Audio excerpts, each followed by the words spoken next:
मूकं करोति वाचालं पंगुं लंघयते गिरिं यत्कृपातमहं वन्दे परिमानन्दमाधवम्।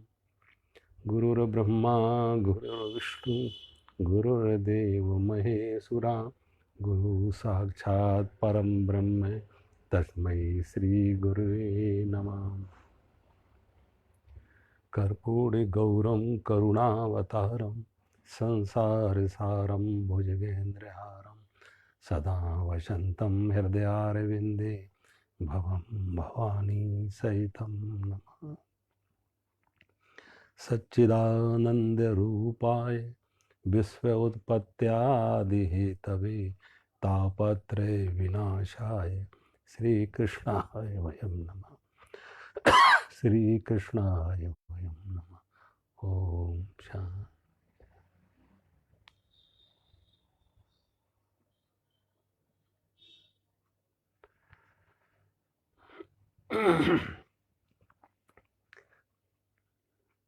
भगवान श्री कृष्ण की बाल लीलाओं पर हम चर्चा कर रहे थे।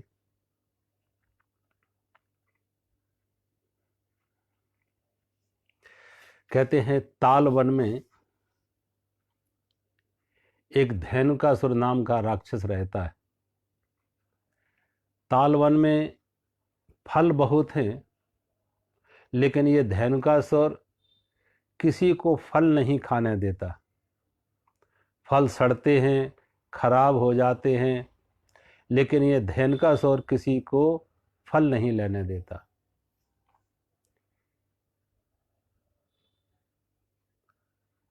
और भगवान श्री कृष्ण ने प्रहलाद को ये वचन दिया था कि तुम्हारे कुल के दैत्यों का मेरे हाथों नाश नहीं होगा।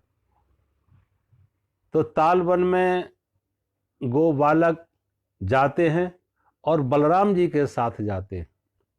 और बलराम जी तालवन में जाके जब धेनुकासुर उनको फल खाने से इनकार करता, रोकता है, युद्ध करता है, तो बलराम जी के हाथों इस धेनुकासुर का वध होता।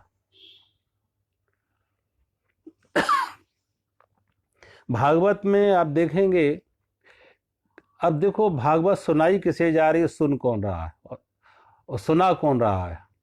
भागवत सुन रहे हैं राजा परीक्षित, जिनके सामने मृत्यु है,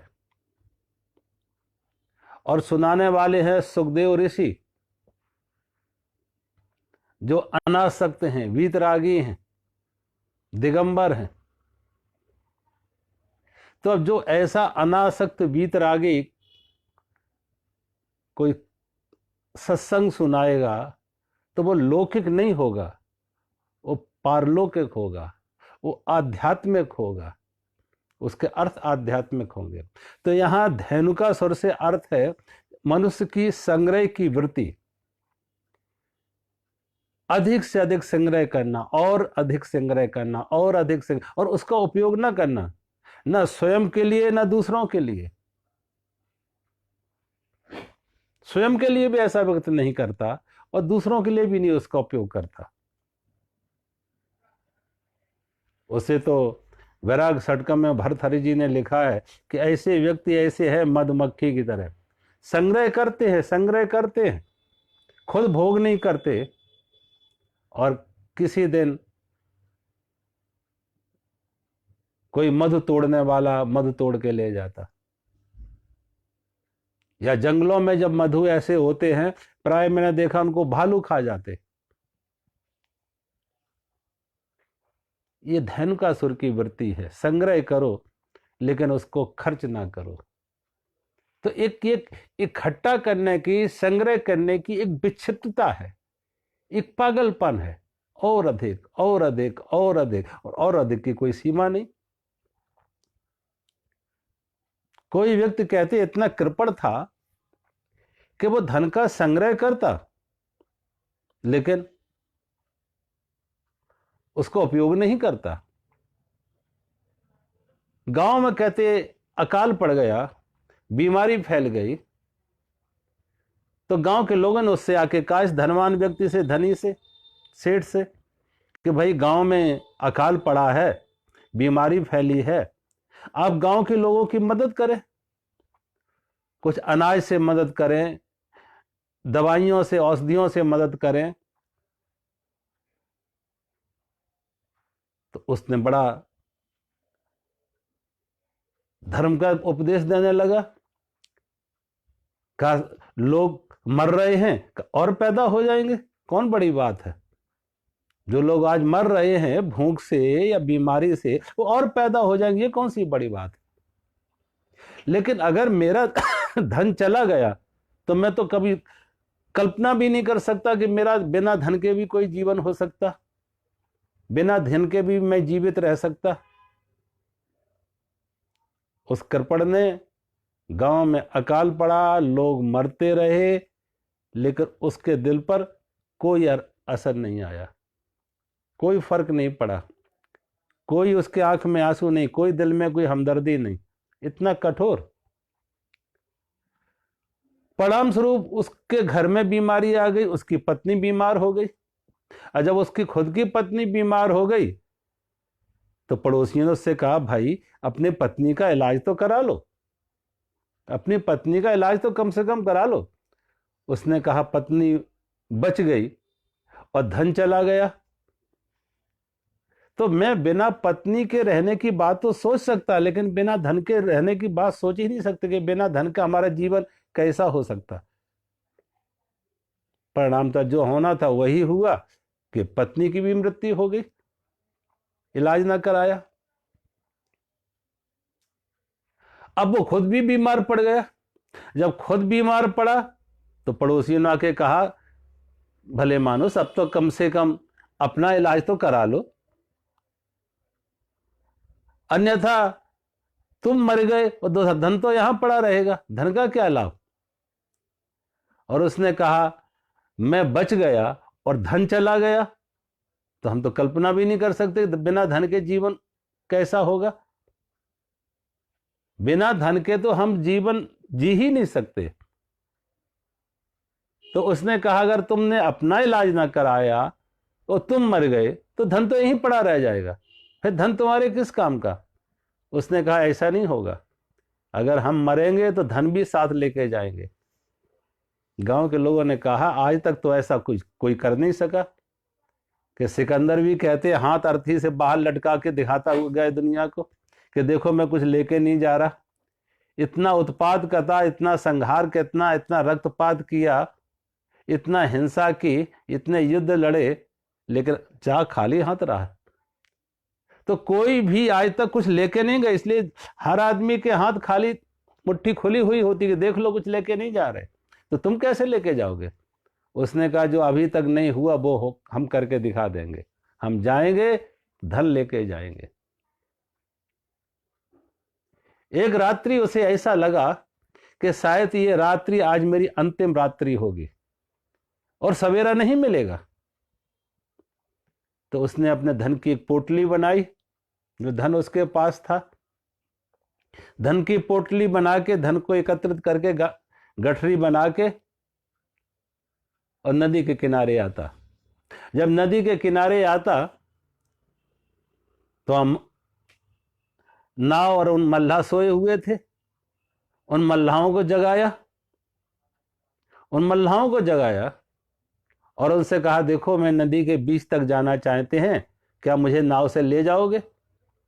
वो तैयार हुए कि नाव से तो नदी के बीच तक ले जाएंगे। तो उसने पूछा क्या लोगे। किसी ने कहा हम 50 रुपए लेंगे, किसी ने कहा 20 रुपए लेंगे, किसी ने कहा 10 रुपए लेंगे। एक ने कहा तू 2 रुपए दे देना, बस सिर्फ 2 रुपए दे देना, तुझे नदी के बीच तक पहुंचा देंगे। और उसने कहा कि मैं मरने जा रहा, नदी के बीच में जाके छलांग लगाएंगे, मरने जा रहा। तो देखा जो सबसे कम जिसने मांगा, अब जो मरने जा रहा वो भी मोल भाव कर रहा, वो भी कम से कम पे जो ले उसको लिया। और जब उसकी नाव में बैठ गया, नदी के बीच तक पहुंचा, तो उसने कहा देखो तुम्हें मालूम है मैं मरने जा रहा इस नदी में छलांग लगा के। और मरते हुए व्यक्ति की अंतिम इच्छा पूरी की जाती है। हर मरते हुए व्यक्ति की अंतिम इच्छा पूरी की जाती है। उस मल्लाह से कहा, केवट से कहा, क्या तुम मेरी अंतिम 2 रुपए की मजदूरी छोड़ी? और उसने वो धन की पोटली लेके और नदी में छलांग लगाई। ये भी संग्रह की प्रवृत्ति, कृपणता, एक तरह की विक्षिप्तता है, पागलपन है, मानसिक रोग है। इकट्ठा करो, इकट्ठा करो। कुछ लोगों को देखो, ऐसी चीजें, कई लोगों को मैं ना धीरे धीरे उनके हर तरह का कूड़ा कबाड़ा घर के अंदर। एक महात्मा जी थे, महाराज जी थे, हमने देखे उनके कमरे में इतने खाली डब्बे इकट्ठे उन्होंने कर रखे थे कि खुद बाहर सोते थे, कमरे के अंदर खाली डब्बे रहते थे। पूरा कमरा खाली डब्बों से भर रखा। फेंकते नहीं, निकालते नहीं। शायद कभी कोई काम आ जाए, शायद कभी कोई काम आ जाए।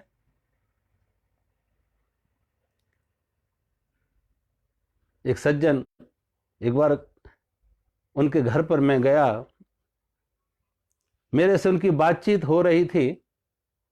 उनके लॉन में मैं बैठा, उन बातचीत कर रहे थे मेरे से, कुछ सत्संग कर रहे थे, प्रश्नोत्तर कर रहे थे।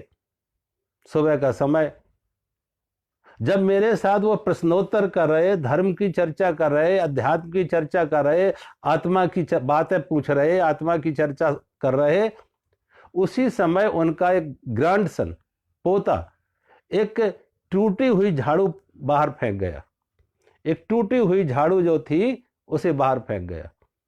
और जब वो टूटी हुई झाड़ू बाहर फेंक गया तो वो बड़े परेशान हो गए। वो बड़े परेशान। अब उनका ध्यान अध्यात्म में नहीं है, सत्संग में नहीं है, मेरी बात सुनने में नहीं है। आत्मा की चर्चा पीछे हो गई, झाड़ू उनकी नजर में आ गई, और टूटी झाड़ू।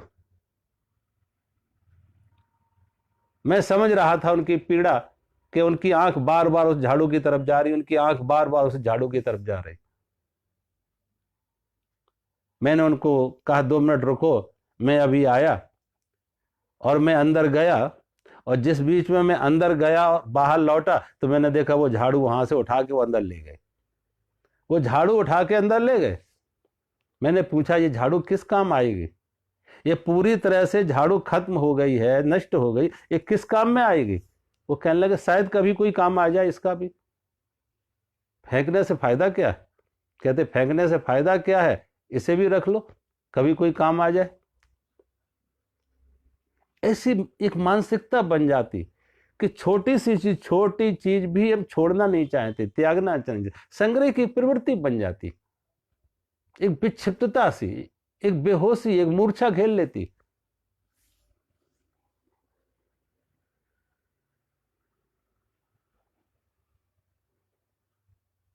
ध्यान का स्वर है संग्रह की वृत्ति। तमाम संतों का, महात्मा गांधी कहते थे कि इस पृथ्वी पर जितनी भी आबादी है, जितने भी प्राणी हैं, जितनी आबादी है, जितने प्राणी हैं, उन सब के लिए कुदरत ने, परमात्मा ने पर्याप्त भोजन दिया है, उनकी जरूरत को पूरा करने के लिए। लेकिन उनके लालच को, उनके लोभ को पूरा करने के लिए पर्याप्त नहीं है। जरूरत तो पूरी होगी। Earth is producing enough for need of the human being can be fulfilled. आदमी की जरूरतें पूरी हो सकती हैं, जो धरती हमारी पृथ्वी हमें दे रही है, लेकिन not enough for greed, not enough for greed. लालच के लिए पर्याप्त नहीं। लालच में तो एक, इस पृथ्वी की सारी दौलत एक आदमी को दे दो तब भी आदमी बस नहीं करेगा। लालच, ये जितना आपाधापी, संघर्ष, युद्ध, कलह, सिर्फ लालच के। अब देखो, मुझे हैरानी होती जब मैं बाहर विदेशों में जाते, ऑस्ट्रेलिया देख गए, अमेरिका गए, कनाडा गए, तमाम देशों में जाके देखा।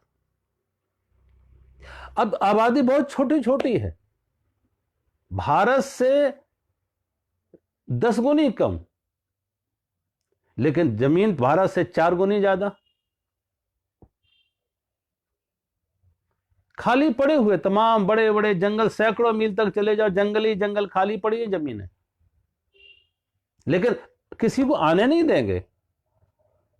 कोई दूसरे देश जहां आबादी जहां ज्यादा है, गरीबी ज्यादा है, आबादी ज्यादा है, यहाँ के लोग वहां जाएं तो नहीं आने देंगे। ये हमारा देश है, ये ऑस्ट्रेलिया हमारा देश है, अमेरिका हमारा देश है, कनाडा हमारा। अब इनसे पूछो तुम्हारा कहां से आ गया? पहली बात तो परमात्मा का बनाई हुई जमीन है, पृथ्वी है, और फिर तुम यहाँ के मूल निवासी भी नहीं हो। तुम यूरोप से अमेरिका में आ गए, यूरोप से कनाडा में गए, यूरोप से ऑस्ट्रेलिया में गए, तुम तो यूरोप से इधर आए हो, तुम्हारी कैसे होगी? लेकिन जाकी लाठी ताकी भैंस, उनका जोर जबरदस्ती चलती है। मेरा देश किसी को नहीं आने देंगे। परिणाम क्या हो रहा है कि उन देशों में इतनी संपदा है, हजारों हजारों टन खाद्य सामग्री, फूड मटेरियल समुद्र में फेंक दिए जाते कि अंतर्राष्ट्रीय भाव उनके कम ना हो जाए। और दूसरी तरफ अफ्रीका और एशिया के देशों में देखो, जहां गरीबी है, भुखमरी है। ये खुद परमात्मा ने ये अन्याय नहीं किया है, परमात्मा ने कोई कमी नहीं रखी है, लेकिन आदमी का लालच, आदमी का लोभ, ये धैनुकासुर की प्रवृत्ति है, संग्रह की प्रवृत्ति है, धैनुकासुर की प्रवृत्ति है। और इकट्ठा करो और ऐसे व्यक्ति जो संग्रह की प्रवृत्ति में आ जाते हैं, उनके अंदर क्रूरता भी आ जाती है, कठोरता भी आ जाती है। तो भगवान ने, बलराम जी ने इस धैनुकासुर का वध किया।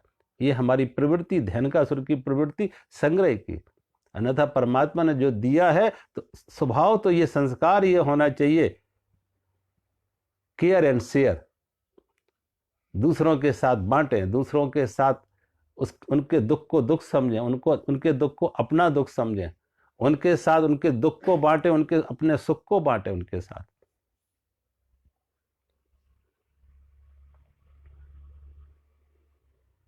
भगवान श्री कृष्ण एक बार यमुना के किनारे गेंद खेल रहे थे, और गेंद खेलते खेलते वही गेंद यमुना में फेंक दी, गिरा दी। जब यमुना में गिरा दी तो गो बालकों ने कहा, लाला तूने गेंद जानबूझ के गिराई, गेंद निकाल के ला। बाल कृष्ण यमुना के किनारे खड़े हुए कदम के वृक्ष पर चढ़ के यमुना में छलांग लगाते, और जब यमुना में छलांग लगाते कहते उस जगह पर एक कालिया नांग रहता था। एक काली दह थी और कालिया नांग था। इस कालिया नांग की वजह से यमुना का जल जहरीला हो गया, विषाक्त हो गया। अब जो पीते हैं उनकी मौत हो जाती है, बीमार हो जाते हैं।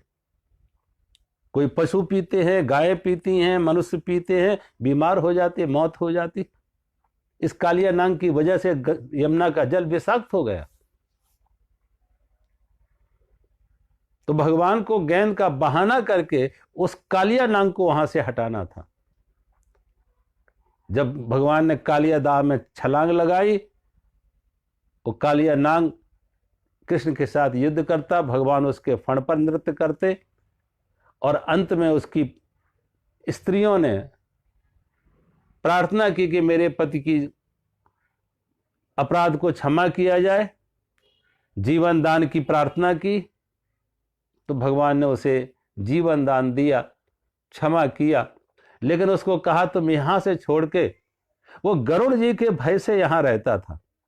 उसे गरुड़ जी का भय था कि गरुड़ जी बाहर जाएंगे तो गरुड़ जी उसे मार देंगे, तो गरुड़, और यहां पर गरुड़ को आ नहीं सकते थे, वो छिपा हुआ था जल के अंदर, नदी में।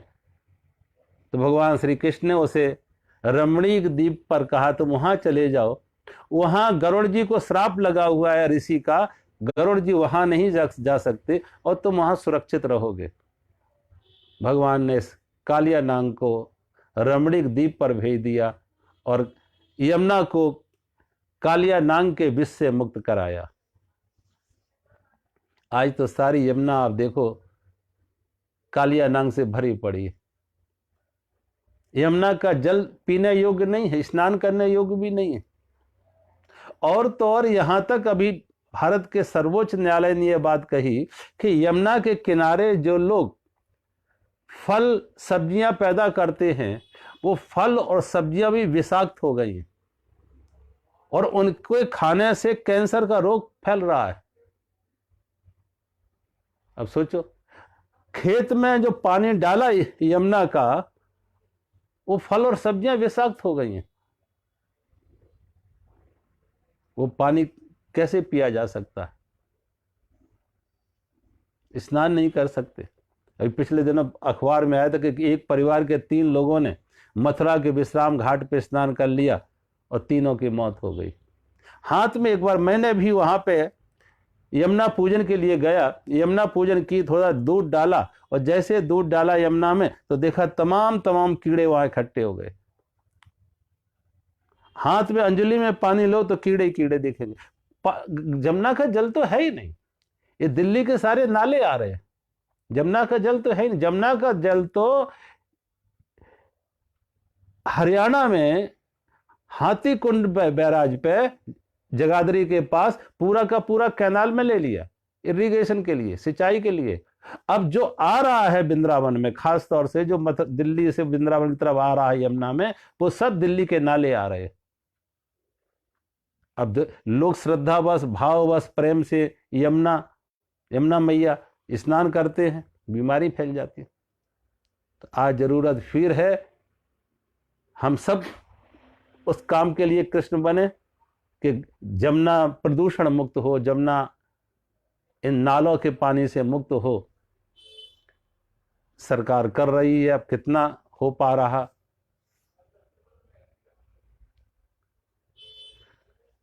दूसरा ये भी अर्थ है कि देखो ये कालिया नांग क्या है? हमारे जो विषय हैं, इंद्रियां हैं, ये इंद्रियां जब विषय में आसक्त होती हैं, हमारी इंद्रियां विषयों में आसक्त होती हैं, तो वो विषय एक मात्रा के बाद विष बन जाते हैं। आंख से रूप देखना, जिह्वा से स्वाद लेना, कान से शब्द सुनना, नासिका से सुगंध, त्वचा से स्पर्श, लेकिन एक सीमा से बाहर वो विष बन जाते हैं। भोजन जरूरी है, शरीर है, शरीर के जीवन के लिए, जिंदा रहने के लिए भोजन जरूरी है। कहते ना, एक तो खाते हैं जीने के लिए, वो योगी होते हैं, और जो जीते हैं खाने के लिए, वो भोगी होते हैं। जो खाते हैं जीने के लिए, वो योगी, और जो जीते हैं खाने के लिए, वो भोगी। आज ज्यादा लोग ऐसे मिलेंगे जो जीते हैं खाने के लिए। परिणाम क्या हो रहा कि तमाम के रोग, जीव का इतना स्वाद है कि तमाम रोगों से ग्रस्त होते जा रहे।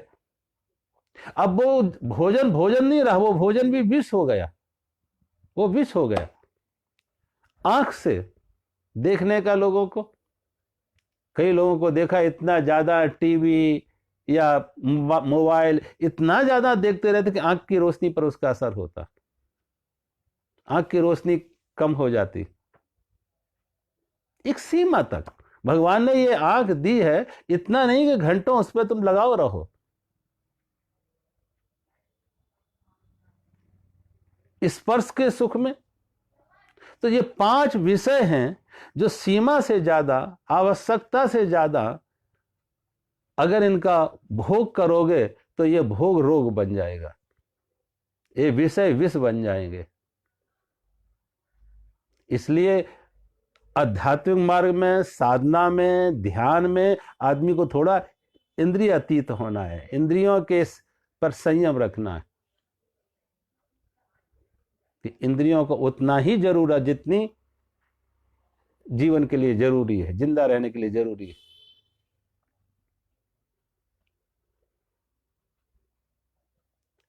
भगवान श्री कृष्ण कैसे इस रात्रि वन में ही निवास करते हैं गोप बालकों के साथ।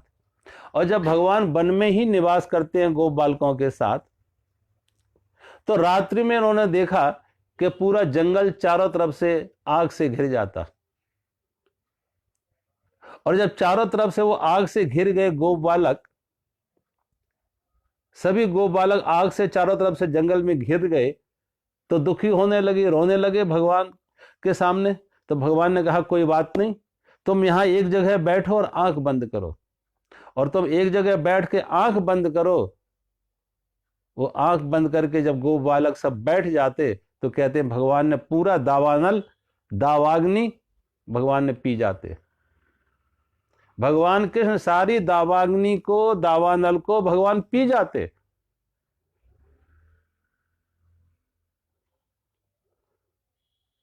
ये दावाग्नि क्या है? प्रतिकूलताएं, संसार के दुख, अशांति, तनाव, कामनाएं, और ये हमारे छूटने से भगवान कृपा करेंगे, वही पिएगा। एक बार एक बूढ़ी औरत फकीर रात को अचानक जोर जोर से चिल्ला रही थी, बचाओ बचाओ बचाओ, मैं जल रही हूं, मैं जल रही हूं, मैं जल रही हूं, चिल्ला रही। आसपास के जो लोग रहते थे वो दौड़े कि लगता है उसकी घास की झोपड़ी में रहती थी ये बुढ़िया, और इसकी घास की झोपड़ी में कहीं आग लग गई होगी।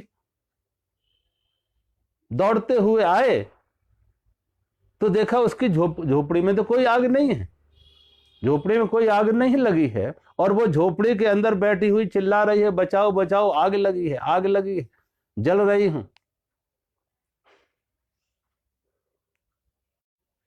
लोगों ने पूछा, अरे कहां आग लगी है, कहां तू जल रही है?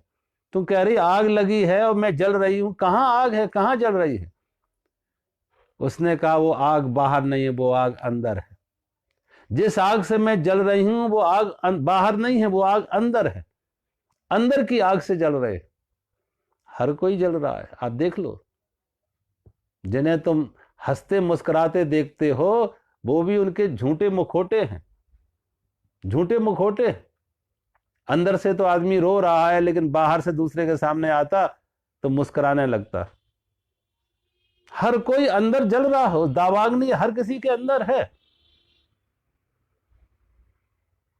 तमाम तरह के काम, क्रोध, लोभ, मोह, अहंकार, ये दावाग्नि सब अंदर जल रही है, धधक रही है खूब, ज्वालामुखी खूब अंदर है।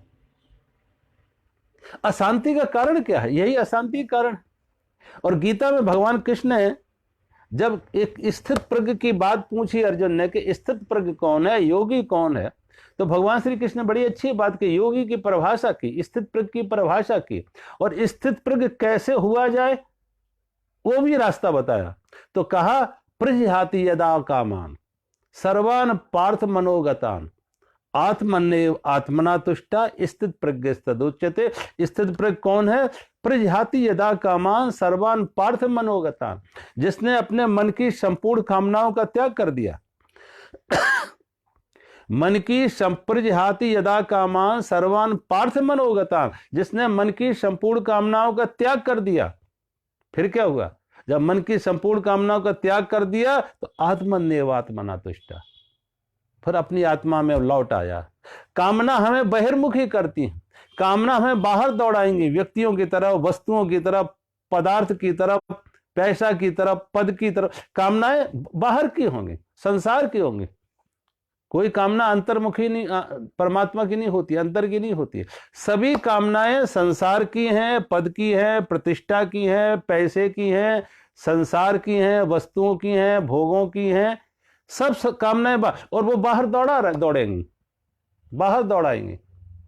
अगर कामनाओं प्रजिहाति यदा कामान, कामनाओं का त्याग कर दिया तो बाहर की दौड़ रुक गई। और जब बाहर की दौड़ रुक गई तो क्या होता है कि जब बाहर का दरवाजा बाहर के पट बंद कर अंदर का पट खोल, जो यात्रा बाहर हो रही थी वो अंतर्मुखी यात्रा में उतर गए।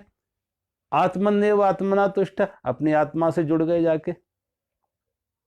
और जो अपनी आत्मा से जुड़े वो स्थित प्रज्ञ की है। उसकी प्रज्ञा ठहर गई कि प्रज्ञा अस्थिर जो थी वो संसार के विषयों कारण थी, कामनाओं कारण थी। कभी भी अपने मन में झांक के देखो, जब भी हम अंदर से झांकते हैं, हमारे अंदर जो कृष्ण बैठा हुआ है चेतना के रूप में, हमारे अंदर जो कृष्ण बैठा हुआ है हमारी चेतना के रूप में, हमारी आत्मा के रूप में, तो उसके बीच में आ रहा है कामनाएं। उन कामनाओं को देखो, कामना हटे, चेतना अपने अंदर के कृष्ण से भेंट हो जाए, मिलन हो जाए, मन ठहर गया। ये कामनाएं बहिर्मुखी करती हैं। कृष्ण के हमारे मिलने में सिर्फ कामनाएं बाधा हैं, ये पर्दा है। ये रुकावट है। ये कामनाओं का पर्दा हटे तो अपने अंदर बैठे परमात्मा से साक्षात्कार हो जाए, मिलन हो जाए, आत्मानुभूति हो जाए। और कामनाएं दुख का कारण है, अशांति का कारण है, तनाव का कारण है, बंधन है। दुख क्या है? कुछ मन चाहा ना हुआ। जो हमने चाहा वो ना हुआ, वो दुख, और जो हमने चाहा वो हो गया, वो सुख। तो दोनों सुख और दुख चाह से पैदा हुए। जो चाहा वो मिल गया तो सुख, जो चाहा वो ना मिला तो दुख। और जब हम चाह मात्र हटा देते, चाह मात्र को हटा दिया, तो दुख भी गया और सुख भी गया। तब क्या हुआ? आनंद। दुख और सुख दोनों चले गए, चाह हटी तो दोनों चले गए। तब आनंद अपने अंदर से। और आनंद कब मिलता है? जब अपने अंदर के चेतन से जुड़ते हैं, अपने अंदर की आत्मा से जुड़ते हैं, अपने अंदर के कृष्ण से जुड़ते हैं। और फिर सारे दावानल शांत हो जाते हैं। जो आग जल रही थी वो आग खत्म हो गई, क्योंकि आग तो संसार से पैदा हुई थी, वस्तुओं से, व्यक्तियों से, कामना से पैदा हुई थी। कामना की आग जल रही थी। इसलिए भगवान बुद्ध ने जब 4 आर सत्य की बात कही, 4 नोबल ट्रूथ, 4 आर सत्य। दुख है, दुख का कोई कारण है, कारण का निवारण कर दो, दुख से छुटकारा है, निर्माण। अब दुख क्या है? दुख है, ले दुख का कारण क्या है? कामना। दुख है, दुख का कारण क्या है? कामना। पैर में कांटा लगा है, दर्द है। पैर में कांटा लगा तो दर्द है। तो दर्द का कारण क्या है? कांटा। अब कांटा निकाल दो तो दर्द से छुटकारा है, दर्द से मुक्ति हो गई। ऐसे ही मन में तनाव है, मन बेचैन है, मन अशांत है, मन परेशान है। कारण क्या है? कामना। कामना का त्याग करो, कामना हटे तो उस दुख से, तनाव से, अशांति से छुटकारा। ये दावाग्नि हर व्यक्ति के अंदर धधक रही है। ये ज्वालामुखी हर किसी के अंदर कम, किसी के ज्यादा। किसी को कम है तो अभी जरा कंट्रोल में है, और जिनका ज्यादा हो गया तो उनको देख लो कि रात में नींद नहीं आती है,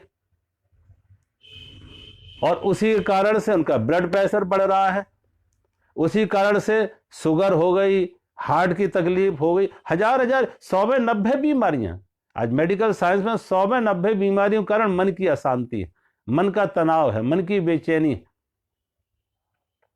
और उसका मुख्य कारण क्या है? कामना।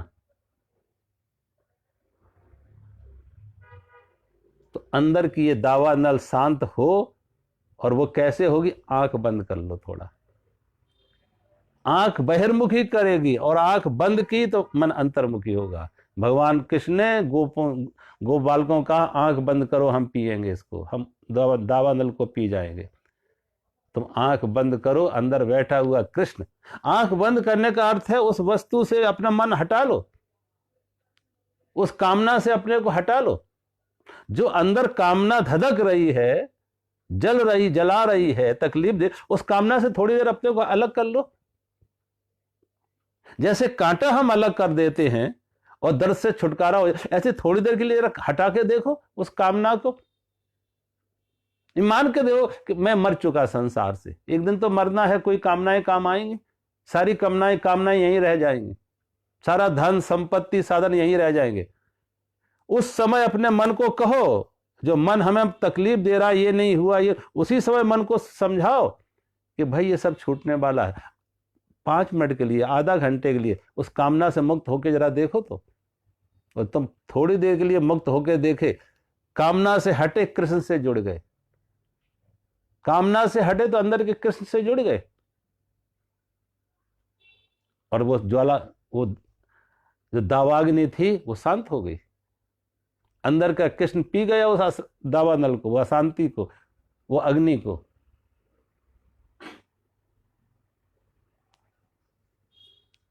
भागवत में वेणु गीत आता। वेणु गीत में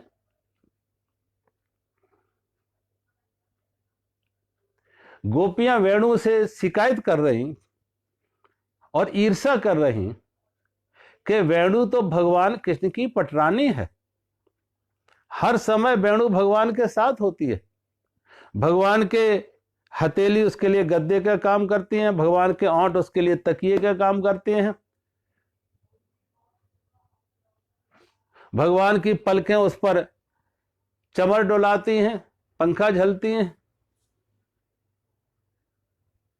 और भगवान का अदरामृत का पान करती है, और हर समय भगवान के साथ होती है, हर समय भगवान के साथ।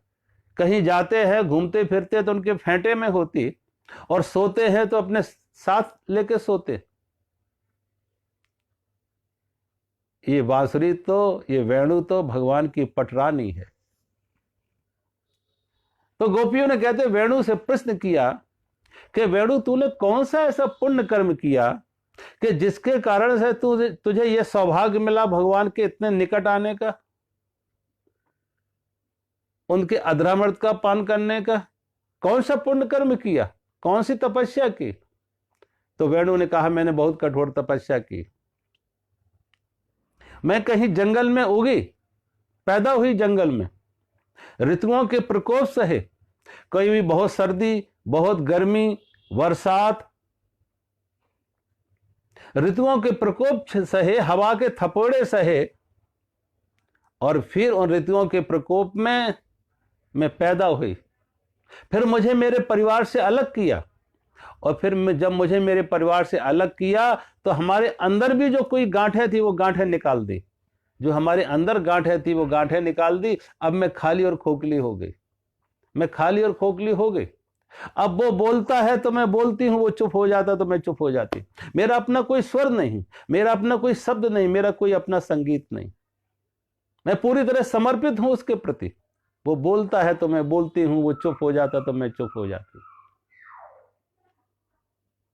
एक संत का, भक्त का समर्पण ऐसा ही होता बांसुरी की तरह। वो खाली और खोखले हो जाते। अब उनका अपना कुछ नहीं है, परमात्मा उतरता है। वो शब्द, वो संगीत, वो परमात्मा का होता।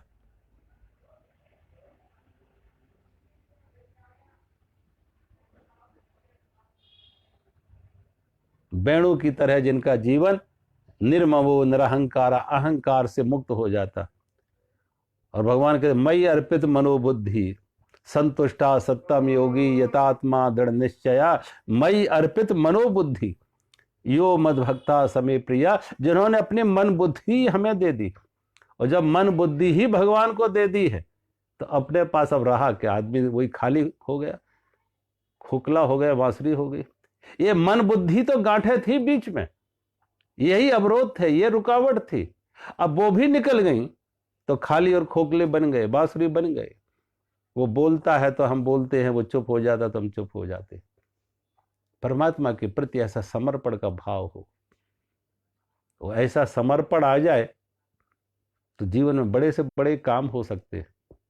फिर वो काम हम हमारे अहंकार से नहीं होंगे, हमारे निर्णय से नहीं होंगे, परमात्मा निमित्त बनाएगा। काम होंगे लेकिन हम नहीं करेंगे, करने वाला तो कोई और है। हम तो बांसुरी हो गए उसके अधरों की। अब शब्द उसके हैं, स्वर उसके हैं, संगीत उसका है। समर्पण जीवन में ऐसा आ जाए।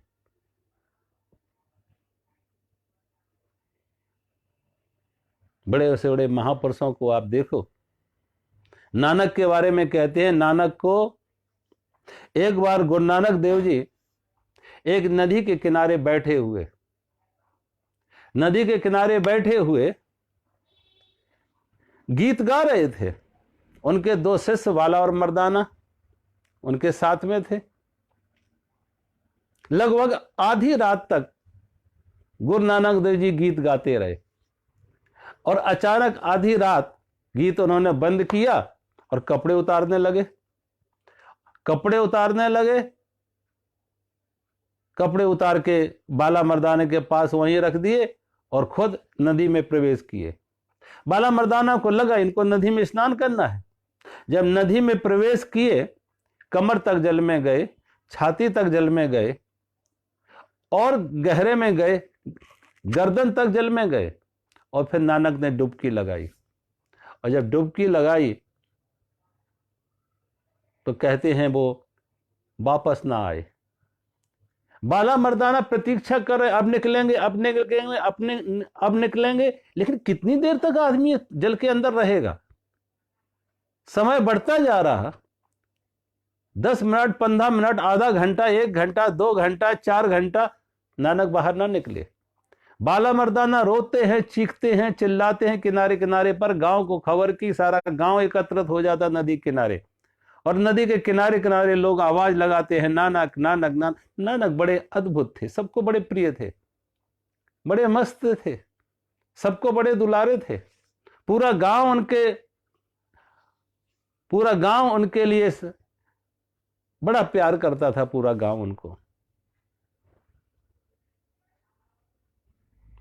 पूरा गांव नदी के किनारे एकत्र होता, आवाज लगाता, नानक नानक नानक का कहीं कोई पता नहीं। और कहते हैं 1 2 नहीं 3 दिन हो गए, और तीसरे दिन नानक अचानक फिर उस नदी से प्रकट होते हैं। और जब अचानक उन नदी से प्रकट होते हैं तो उनके वाणी से जो पहले शब्द निकले वो जपू जी थे, एक ओंकार सतनाम। उनकी वाणी से जो पहली बार शब्द निकले वो जपू जी। अब वो नानक के शब्द नहीं थे, नानक तो मर गए, परमात्मा के शब्द। नानक तो खाली और खोखले हो गए, नानक तो बांसुरी बने परमात्मा को उतरने के लिए। वो शब्द परमात्मा के थे, वो स्वर परमात्मा का था, वो संगीत परमात्मा का था। अब देखो, जिन्हें हम हमारे वेदों में कहते हैं कि हमारे वेद में जो वेद मंत्र हैं वो ऋषियों ने नहीं लिखे हैं, वो ऋषियों पर उतरे हैं। ऋषि खाली हो गए और वो ऋषियों पर उतरे हैं। इसलिए किसी वेद का कोई रचयिता नहीं है, कोई लेखक नहीं है। आदमी 10 पन्ने की कोई किताब लिख देता और उस पर अपना नाम पहले छपा देता, लेखक। और इतने बड़े बड़े वेद, उन वेदों का कोई रचयिता नहीं, क्योंकि उन ऋषियों में कोई अहंकार नहीं था कि लिखे। वो कहते हमने लिख किए ही नहीं है, हम पर तो उतरे हैं, मैं तो खाली बांसुरी बना उस परमात्मा को उतरने के लिए। वो सब स्वर संगीत उसका था। अब देखो, बड़े बड़े महापुरुषों को, जीसस क्राइस्ट के बारे में भी यही है कि जीसस क्राइस्ट कहते थे मुझे जैसा वो बोलता मैं आगे बोल देता। जब हम खाली और खोखले हो जाते तो परमात्मा हमें निमित्त बना लेता। विराट अस्तित्व हमारे माध्यम से उतरता है, परमात्मा उतरता है, हम सिर्फ बांसुरी बने, खाली और खोखले हो जाए। और अगर ऐसे खाली खोखले हम निमित्त बन जाए उस परमात्मा के हाथों, विराट के हाथों, तो बड़े से बड़े, आप देखो जिन लोगों ने बड़े से बड़े काम किए हैं, महात्मा गांधी को देखो। महात्मा गांधी में जितनी सब तरह की एक मानवीय दुर्बलताएं, सब तरह की दुर्बलताएं थी, उनमें कमियां थी। स्वभाव से बड़े भीरू थे। जब पहली बार कोर्ट में जाके वकील के तौर पर केस लड़ने के लिए खड़े हुए तो जज के सामने खड़े होकर उनके पैर कपने लगे कि कैसे बहस करूं। संयम के तौर पर देखो, जिस तरीके से उन्होंने अपनी आत्मकथा में लिखा है कि कहीं संयम जैसी उनके जीवन में नहीं थे। काम वासना खूब प्रबल थी, लेकिन वही गांधी जब परमात्मा के प्रति समर्पित हुआ, जीवन में एक बड़ा लक्ष्य लिया, तो फिर वो गांधी ने नहीं जो कुछ किया वो किया परमात्मा ने किया। गांधी तो बांसुरी बने उस परमात्मा को उतरने के लिए। फिर कहीं उन्होंने अपने लिए नहीं कुछ किया, अपने लिए नहीं, अपने परिवार के लिए नहीं, अपनी पत्नी के लिए नहीं, अपनी संतान के लिए नहीं, निमित्त परमात्मा ने निमित्त बनाया। आज देख ले, आज के समय में जो हमारे प्रधानमंत्री मोदी जी, उनका जीवन ऐसे ही समर्पित है परमात्मा के प्रति, विराट के प्रति, देश के प्रति, देशवासियों के प्रति। इसलिए वो जहां जाते एक चमत्कार सा हो जाता। जो अंतरराष्ट्रीय स्थिति, अंतरराष्ट्रीय संबंध भारत को बड़ी हे दृष्टि से बाहर के देश देखते थे, आज भारत को वो सिर पर उठाए हैं। एक व्यक्ति का चमत्कार कि उसके व्यक्ति में निर्लोभ जीवन है, निष्काम जीवन है। जहां जहां जिन महापुरुषों को आप देखो, कबीर की वाणी में देख लो, मीरा की वाणी में देख लो, प्रज्ञा चक्षु सूरदास को देख लो, रविदास को देख लो, इन्होंने अपना जीवन, ये बांसुरी बने। अभी मैं 2 दिन पहले सहजोबाई को पढ़ रहा था, दयाबाई को पढ़ रहा था, बिना पढ़ी लिखी, लेकिन किस तरीके से वो ज्ञान उतर रहा उनमें। वो ज्ञान उनका नहीं है, वो परमात्मा का है, वो खाली खोखले हैं। जब हम अंदर से अहंकार मुक्त हो जाएं, ममत्व से मुक्त हो जाएं, तो परमात्मा उतरता है। हम खाली और खोखले हो जाते परमात्मा को उतरने के लिए। सिर्फ अपनी साधना यही है कि हम खाली हों, बस, और कुछ नहीं करना, परमात्मा को नहीं उतारना है। हमारी साधना का अर्थ है कि हम अहंकार ममत्व से मुक्त हो जाएं, खाली खोखले हो जाएं, समर्पित हो जाएं उस विराट के प्रति। वो अपना काम करेगा। खिड़की खोलो, सूरज की रोशनी आने को तैयार है, हवाएं आने को तैयार है, लेकिन हम खिड़की दरवाजे बंद किए बैठे हैं तो अंधेरे में बैठेंगे।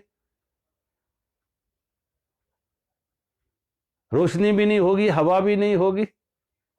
खिड़कियां खोले, हवा आने को तैयार है, रोशनी आने को तैयार है। ऐसे ही अंदर से हम खाली हों, परमात्मा तो द्वार खटखटा रहा है, हम अपने को बंद किए बैठे हैं, हम अहंकार से जकड़े बैठे हैं, संसार की आसक्ति में पड़े बैठे हैं। तो वेणु की तरह अगर हम खाली और खोखले हो जाते हैं तो परमात्मा हमें निमित्त बना लेता है। बड़े से बड़े काम ऐसे व्यक्तियों से हो जाते जो विराट के प्रति, परमात्मा के प्रति ऐसे अहंकार शून्य हो जाते, ममता से मुक्त हो जाते, उसकी रजा में राजी हो जाते। फिर वो तैरते नहीं है, बहते हैं, जहां ले जाए परमात्मा, तेरी रजा में राजी। अपनी कोई मंजिल नहीं, अपना कोई मुकाम नहीं, अपना कोई गंतव्य नहीं, तेरी रजा में राजी।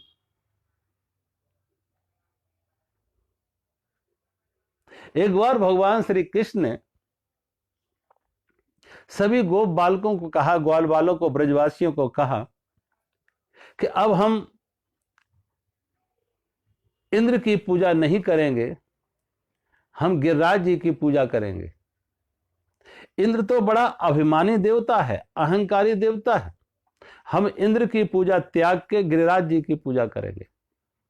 भगवान श्री कृष्ण के कहने से ये ब्रजवासी इंद्र की पूजा का त्याग करते और गिरिराज जी की पूजा, गोवर्धन की पूजा करने लगते। नारद जी ने ये बात जाके इंद्र को कही कि नंद बाबा यशोदा घर जो लाला कृष्ण है, वो ब्रजवासी सब उसके पीछे ऐसे हैं कि उसके कहने से तुम्हारी पूजा भी बंद करा दी। तो इंद्र ने ऐसा प्रकोप किया, ऐसी मूसलाधार बारिश कि लगता कि सारा का सारा ब्रज जल मग्न हो जाएगा, जल में डूब जाएगा। मूसलाधार बारिश, सब ब्रजवासी घबराए और लाला को कहा, लाला तेरे कहने से हमने इंद्र की पूजा का त्याग किया, अब इस इंद्र के प्रकोप से कैसे बचा जाए। भगवान कृष्ण ने कहा, जिस गिरिराज जी की हमने पूजा की है वही गिरिराज जी हमारी रक्षा भी करेंगे। आओ हम प्रार्थना करें कि गिरिराज जी हल्के हो जाए और हम उन्हें उठा लें। कहते हैं ब्रजवासियों ने प्रार्थना की और गिरिराज हल्के हो जाते, गोवर्धन हल्के हो जाते, और भगवान और ग्वाल वालों ने सबने मिलके उस गिरिराज को उठा लिया। उस गिरिराज की छाया में सभी ब्रजवासी आ जाते, अपने गायों को भी ले आते, अपनी जो कुछ धन संपदा थी वो भी ले आते। 7 दिन इंद्र बरसते बरसते थक जाता कि लेकिन ब्रजवासियों का वाल वांका ना हुआ।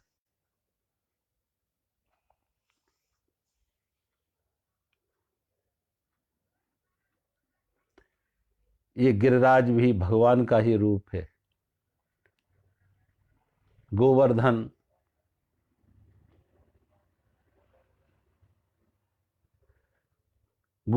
श्री कृष्ण उठाएं, ग्वाल वाल सब टेक लगाएं।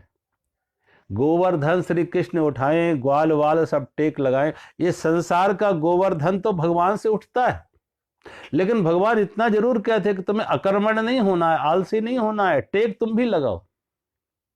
आप रामचरितमानस में देखो, जब देवताओं ने जाके भगवान विष्णु से प्रार्थना की कि अधर्म बहुत बढ़ गया, अन्याय बहुत बढ़ गए, असुरों का उत्पात बहुत हो रहा है, आप कृपा करो अवतार लो, तो भगवान ने कहा हम अवतार लेंगे, लेकिन तुम सब क्या करोगे?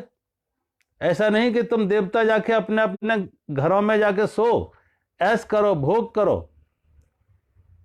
हम अवतार लेंगे, लेकिन तुम्हें भी बानर भालू बन बन के मेरी सहायता के लिए आना पड़ेगा।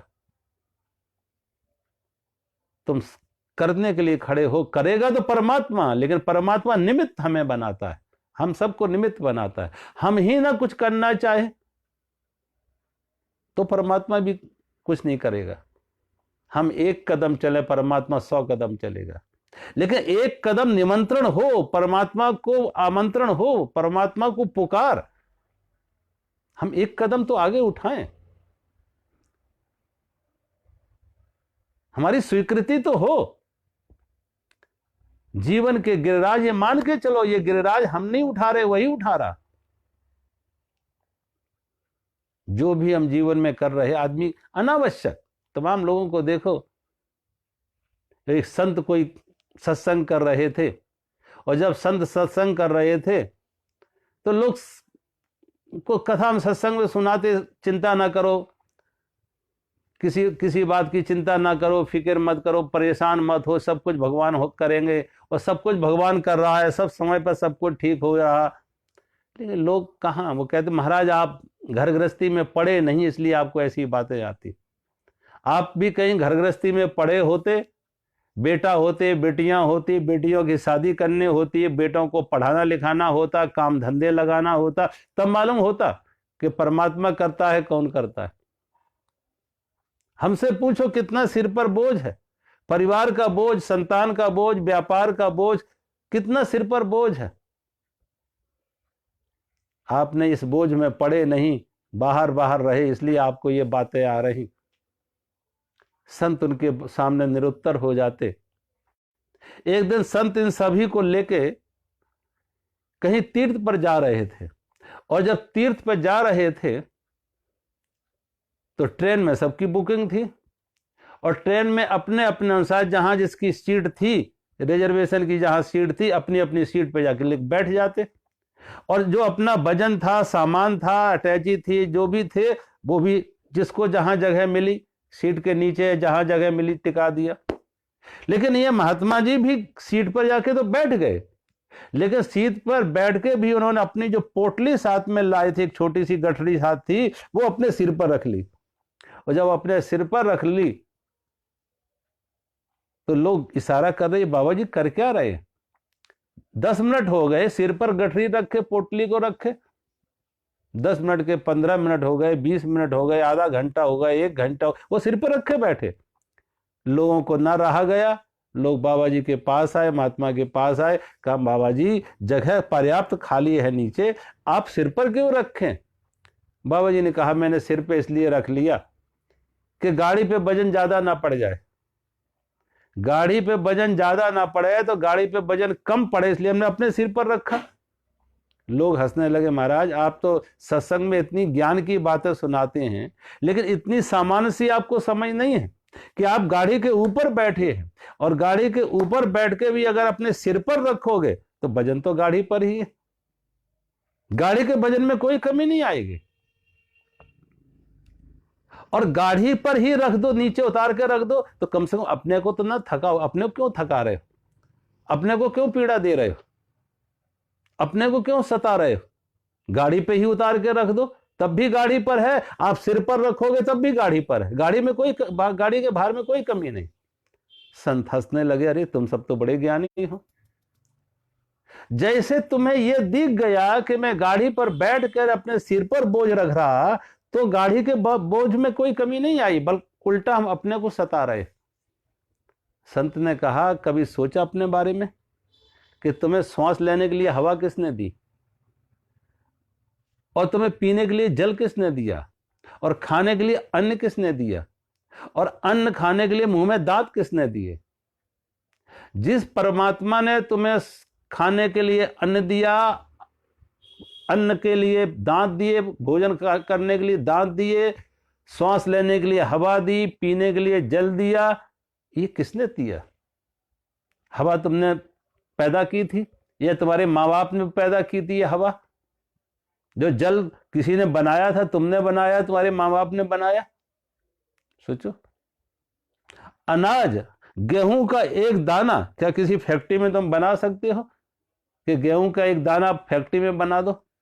कोई एप्पल, कोई फल, कोई फ्रूट, कोई तुम किसी फैक्ट्री में बना दो, बना सकते हो?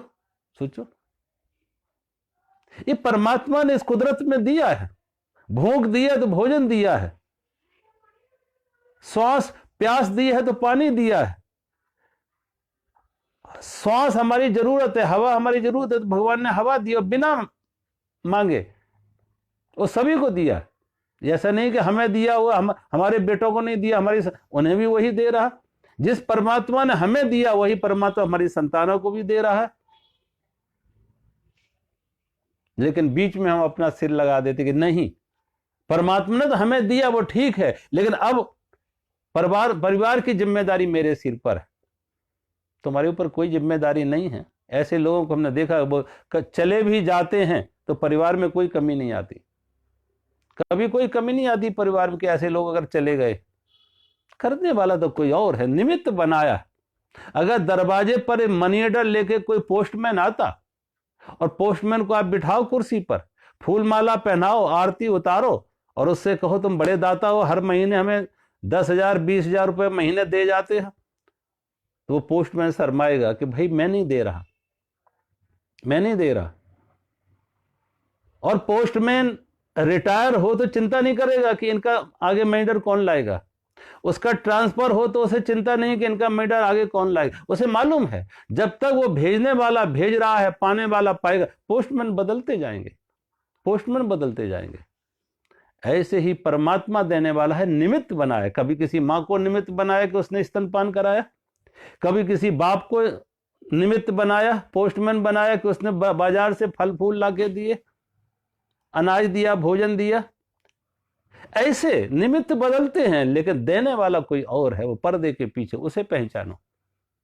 और जब तक वो देने वाला दे रहा है, पाने वाला पाएगा, ये हाथ बदलते रहेंगे। गिरिराज उठा रहे परमात्मा, भगवान कृष्ण गिरिराज उठा रहे, और उनको वो अंगुली, छोटी सी अंगुली लगाए। उन ब्रजवासियों के सामने छोटी सी अंगुली दिख रही थी, लेकिन फिर भी वो ब्रजवासी कहने लगे हम उठाए, हम डंडा लगाए हैं, लाठी लगाए हैं, बल्ली लगाए हैं, सिर लगाए, दोनों हाथ लगाए। इनके मन में अभिमान आया। लाला को कहा, लाला तू थक गया होगा कई दिन से, अब तू विश्राम कर ले, हम तो संभाले हुए हैं, और तू तो सबसे कमजोर छोटी अंगुली लगाए। ऐसे कोई गिरिराज उठते हैं? लाला को लगा इनके मन में अभिमान है कि हम उठाए।